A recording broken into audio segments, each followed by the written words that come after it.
Ah. Boss, ang issue daw, nag-promise ka ng scholarship na kanila tapos nalaman nila, di pala bayad pero sa'yo mo bayad na. Di ba yung panloloko? Gago! Nag-promise ng scholarship, kakikilala ko lang doon sa dalawa.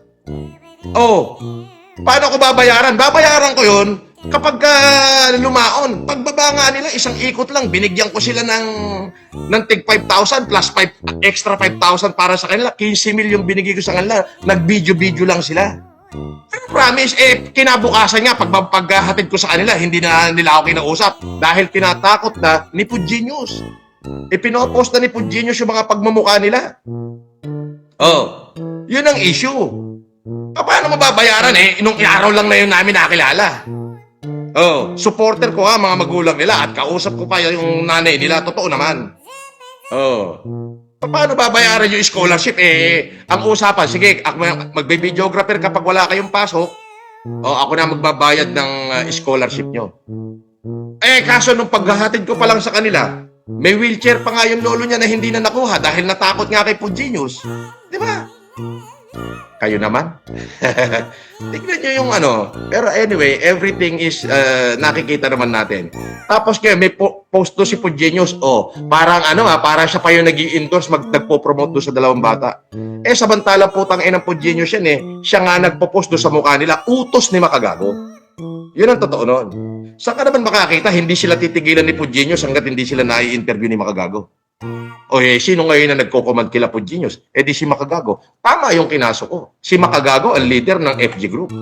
Oo, at wala na siyang lusot doon. Itong mga circumstances at pangyayaring ito, nakukuha lang lahat ng abogado ko yan. Na pagtutugma-tugma nila na si Makagago nga ang leader ng FG Group. Pati ni Susan Yancy. At lahat ng mga pinagsasabi ni Susan Yancy ngayon, palabas nila yon para matrap ako. Hindi naman tayo bobo.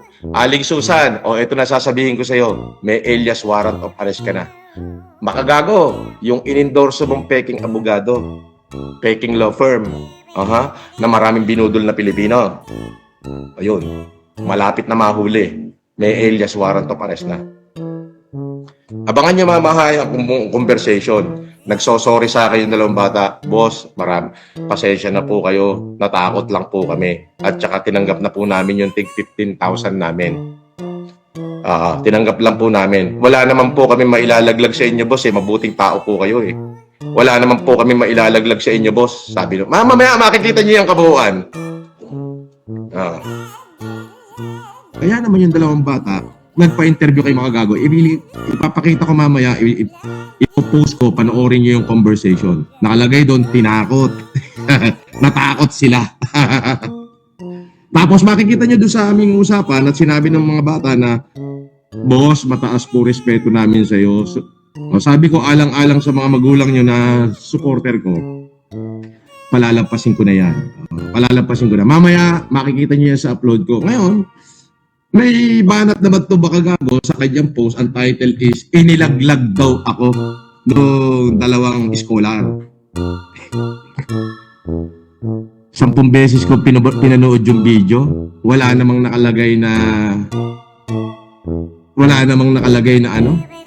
na nilaglag ako, Makagago. Pinipilit mo silang magsalita ng against me, wala naman silang masabi na against me. Boss, binayaran po kami, tig 15,000. What? Kinangina mo, Makagago. Magbabayad ka pa talaga para manira sa akin? Sa tingin mo, kung hindi ka nagbayad ng 15,000, ma-interview mo kaya yon? 15,000 daw bawat isa sa kanila. Kay Jana at saka kay Jaja. Alangya ka. Meron ka pa nakikita na lalamang nilaglag. Hindi mo nakuha yung gusto mong tanong. At gusto mo sagutin nila yung tanong mo na script na according sa gusto mo. Wala nga silang mailaglag. Wala nga silang masabi dahil solid supporter ko yung mga magulang noon. Alangya ka Makagago. Kaibigan daw niya ang tatay mo. Yung isang bata huro na anak ng pulis. Apo. At kaibigan ko ang tatay. Totoo ba na kaibigan niya ang pulis mong tatay? Hindi po totoo. Hindi totoo.